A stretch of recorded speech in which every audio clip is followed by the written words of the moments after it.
Hey, how you doing? My name is Ryan, and today I'm designing and printing more custom LEGO Marvel minifigures, accessories, and builds. I had a blast in the last video making my own Marvel collection, and I cannot wait to show you what I designed this time.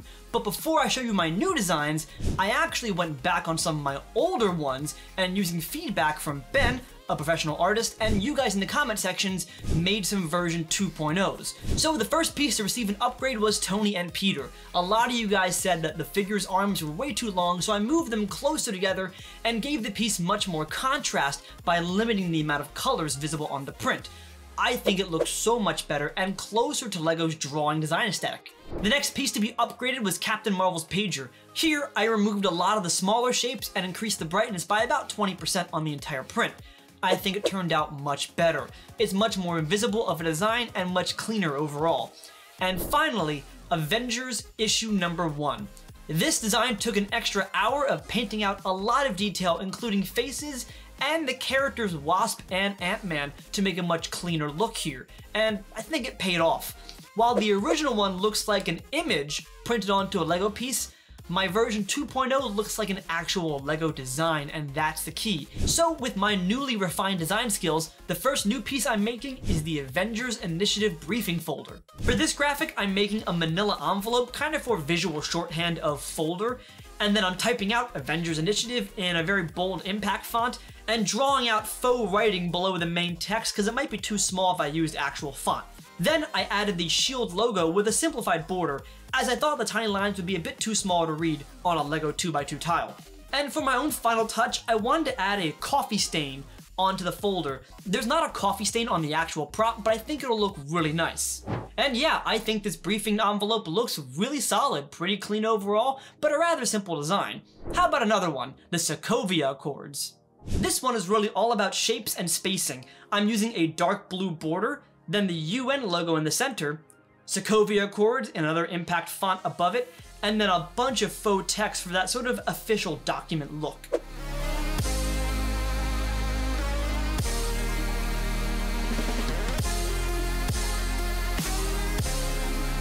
And again, this design ends up looking clean, crisp, but pretty simple. But that simplicity, I think, makes this look closer to LEGO's art style. But how about a design that requires a bit more work? How about Bucky on ice? I'm using the original image of Bucky on ice for the reference for shapes and using the magic wand tool to pull them out, so that way I'm avoiding hand drawing it and making it look all wonky. But then I'm replacing real Bucky with LEGO Bucky.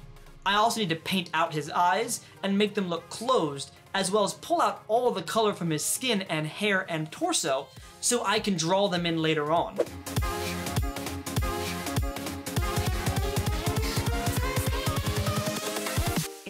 Then I blue tint the image and add an outline to the face, hair, and torso design. And finally, I added the frost effect by using a speckled brush.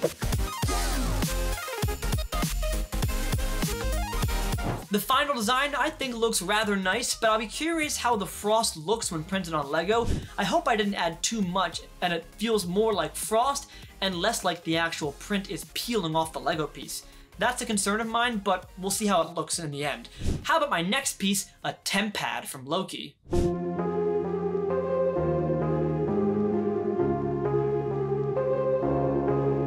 This design took the most amount of tinkering, as it's arguably the most graphically complex out of any I'm making today.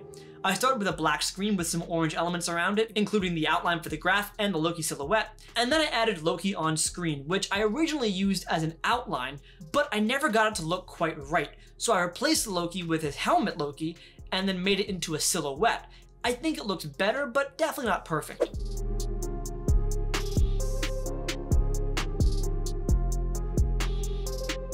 The next big step was to add all the icons and text and the graph in the center of the piece, only for me to realize that this temp pad is a black screen on a brown device, so I shrunk down the entire design as of that point, and added elements on the left-hand side to make it feel more like the temp pad and not just the screen.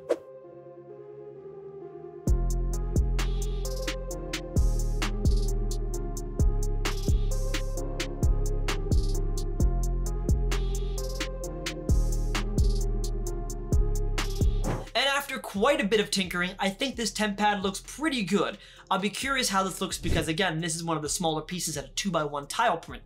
Now, I use the shape tool a lot more than I did in the previous video to avoid having things look wonky or uneven, and I think it paid off in the end, as so far these pieces have looked a lot cleaner than my previous designs on first pass. But how about a custom Marvel build? What did I make? Well, if you recall in the last video, I made a Lego Kevin Feige, so it only figures in this video, I make Kevin, the computer robot featured in She-Hulk. This design required 4 different pieces: his face, his hat, his top computer, and his side computer. For the face, I used 3 circle lenses with a rim and highlight around each one. I tried to use a glow at first, only to realize that a drawn-on highlight on the silver circles looks much closer to Lego's design aesthetic. For the hat piece, pretty simple, nameplate and a hat brim. Not much there. For the top computer, multiple screens to showcase some faux text and a Kevin logo, as well as lights on each side, using a grid pattern to make sure the lights were as even as I could get them. And for the side computer, a block of faux text and an outline around the entire thing completes the graphics. Then I jumped into Studio to build my Kevin model all in white first, and then colored the pieces accordingly, and I think it turned out quite nice. But now it's time for the custom minifigures, in my opinion the hardest thing to design in Lego style. Now, last time, I really only designed torsos and used pieces from pre-existing Lego parts to make my figures. This time, I wanted to do a bit more. I noticed on minifigs.me, that's where I'm printing all these pieces by the way, that they had options called the bespoke head and bespoke torso. Unlike the printing image on a torso from last time, I can upload multiple photos as well as making custom heads. So to test this out, I decided to upgrade my Stan Lee minifigure. My current Stan Lee minifigure is actually a knockoff of a custom Stan Lee figure from minifigure.com. And it looks okay in my opinion, but in my mind it's not the Stan Lee minifigure I would want to have. I'd want the design from the Lego Marvel video game. So I took screenshots of that character, pulled out the face lines from Photoshop, and traced them over to make a higher quality version of that design. For the torso, same idea. I also went ahead and found custom legs that match the character and a better color hair. I placed this order a couple weeks ago to see if the bespoke option would work for me, and the result was very promising. I think this Stan Lee looks fantastic. Compared to my older one, it is head and shoulders above it.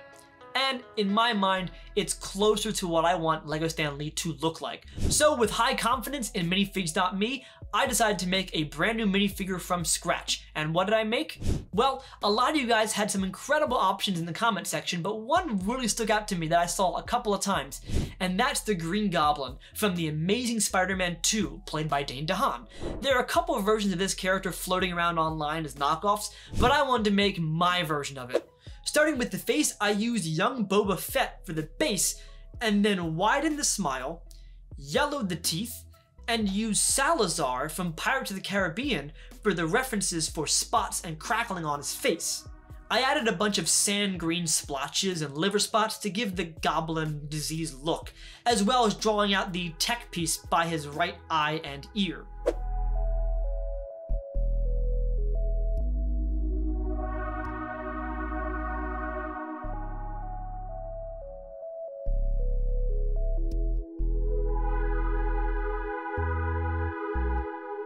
I also expanded my design a bit, that way it has some room to wrap around the face, and I think the final graphic turned out really well in my opinion. But how about the torso? Arguably a bit more complicated. I used the Iron Man Mark 25 as base reference here, and using the magic wand tool pulled out all the black lines, then cleaned up a lot of the crackly bits with the eraser.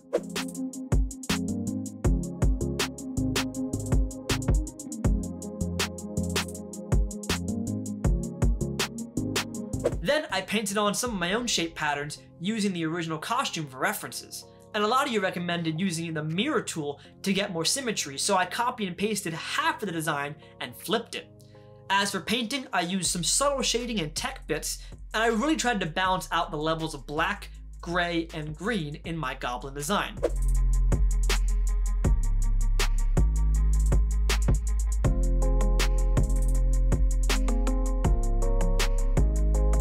With the front of the torso done, it was time to hop towards the back. where there really wasn't much of a LEGO reference to pull from, so I drew most of this myself. I drew half of the metal spine, and then again copied, pasted, and flipped it for symmetry. Same with the rest of the design actually. All the shapes on the right hand side were copied, pasted, and flipped.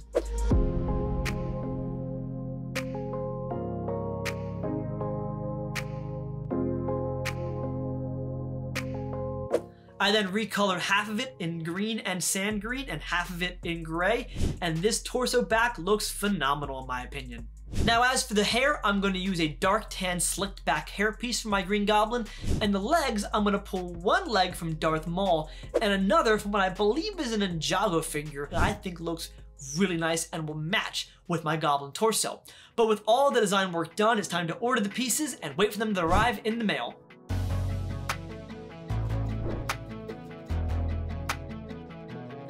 My custom pieces have arrived in the mail from minifigs.me, and I cannot wait to see what they look like. But as you guys know, it's not just about what I think. I wanted to get more feedback on my designs, and in this video, I turned to professional artist and close friend of mine, Kuoting from KaylinDesigns.com. Not only is she an incredibly talented artist, not only is she great at understanding a brand's style, but she's also a fan of the MCU, so she'll be able to give me feedback on not only my artistry, but also my accuracy. So I'll start off with the Avengers Initiative folder. I think the colors are a bit faded and there ended up not being a lot of contrast in my design, especially with the white needing to be brighter and the border around the shield logo needing to be darker. That's definitely on me trying to print white on a dark tan piece. Maybe if I had used light tan it would have turned out better, but the text is legible and the coffee stain in my mind looks fantastic. So what does Kuoting think of this design? First and foremost, my gut reaction was that these are the coolest.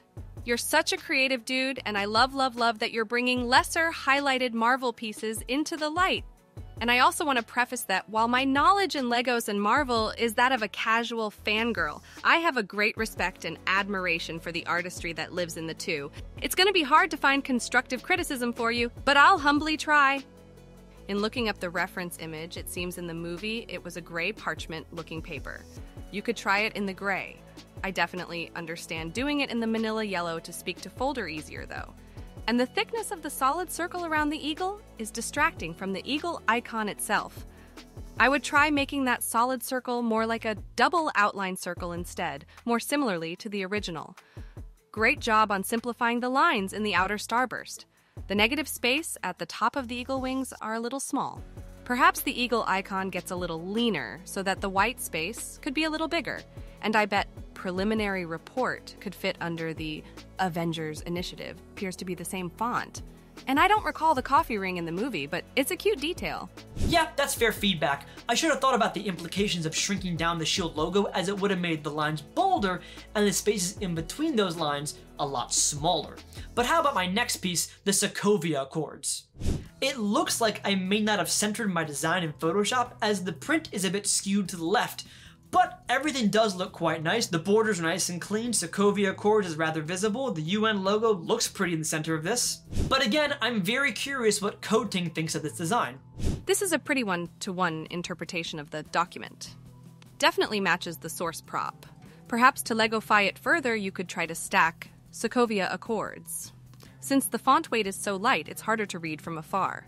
Could also try a thicker weight, and perhaps the globe icon in the middle is bigger.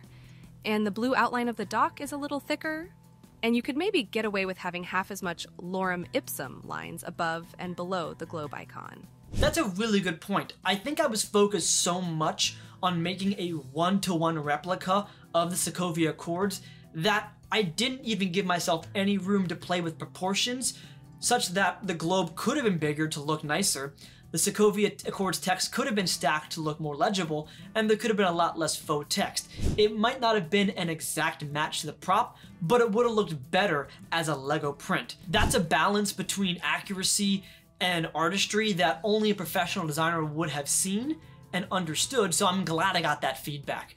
How about my next piece though, Bucky on Ice? I think it's rather faithfully translated into Lego form. Bucky looks accurate. Even the frost is quite nice on this. It reads as frost and not as decaying print. That was a concern of mine, and I'm glad with how well this turned out. I'm curious though, what does Kuoting think? Bucky on Ice is so good.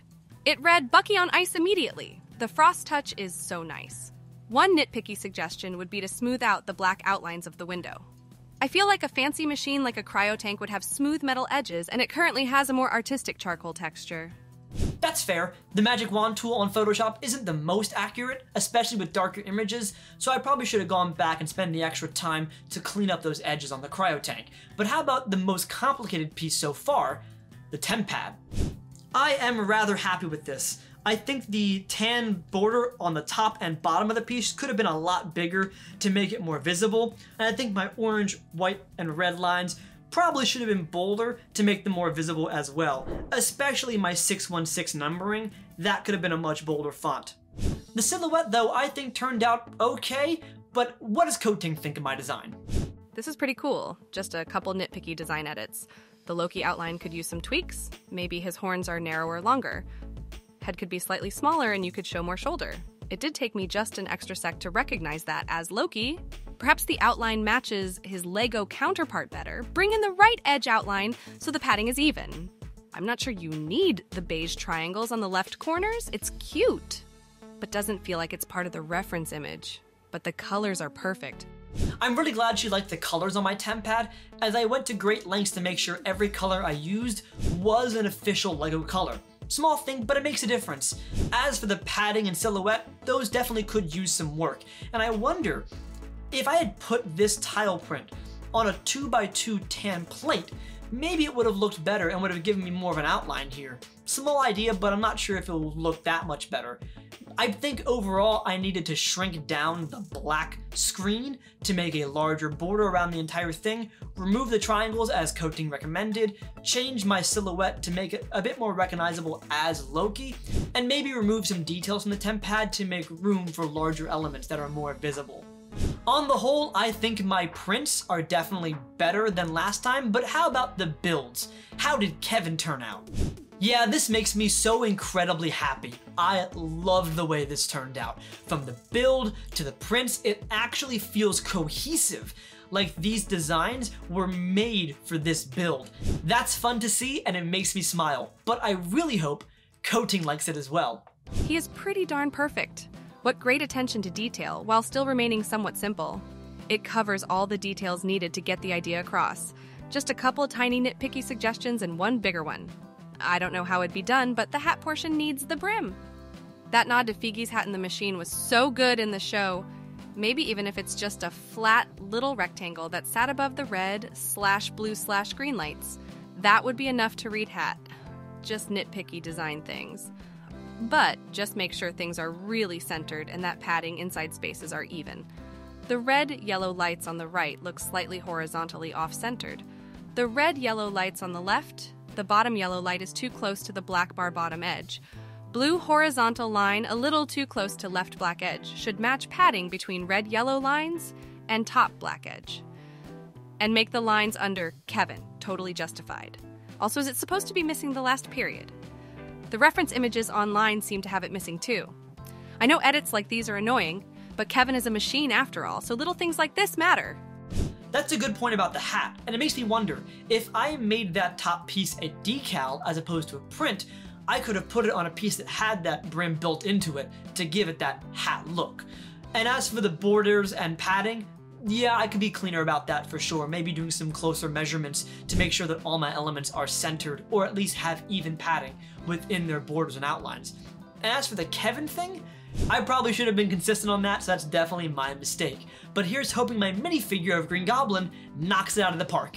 And for the most part, I am very happy with this. The look of this is very detailed, but I think I scaled back just enough to make it feel like Lego's design and not be too overwhelming. At least on the front. The back certainly is a bit busy with all those complicated parts for the metal spine. I probably could have scaled back on that a little bit. As for the face, while I think the design is really good, I might not have got the proportions 100% correct, as this entire thing should have been a little bit smaller and further down on his face. But in my mind, this instantly reads Green Goblin from Amazing Spider-Man 2, and that's what makes me really happy. So what does Kuoting think of my Green Goblin minifigure? Okay, I don't want to admit this, but I haven't seen this Spider-Man. Don't hate me. It's on my list to get to. I grew up with such a Tobey Maguire crush and a love for the camp of those Spider-Mans that I haven't fully invested in all the other iterations yet. That said, this Green Goblin on film looks crazy and spooky. But I love that your take on this Green Goblin really follows the simplicity and wholesomeness of the Lego look. I see online that this is a popular minifigure to design, many of which really try to capture the grotesque nature of this Green Goblin. But I appreciate how bright and approachable your figure is. And smooth. It's still easily recognizable as Green Goblin, but doesn't make you want to hide your kids. My only nitpicky suggestion, there's 2 tiny circles in the abs portion. Bet you could lose those. It's a too tiny of the detail that doesn't feel necessary unless it is in the movie. Those are some very kind words, Kuoting. Thank you so much for your feedback. And yeah, those circles look a little bit out of place the more I look at them, and I probably should have removed them. But on the whole, I'm glad you like my Green Goblin. I'm glad you like my Marvel pieces. I'm really happy with how all of them turned out, and I'm really curious, what do you guys think? Let me know in the comment section down below what was your favorite piece, and which ones do you think need a version 2.0 for me to perfect the design? I'd love to hear your thoughts in the comment section down below, and as always, if you like this video, be sure to subscribe to the channel, and thanks for watching!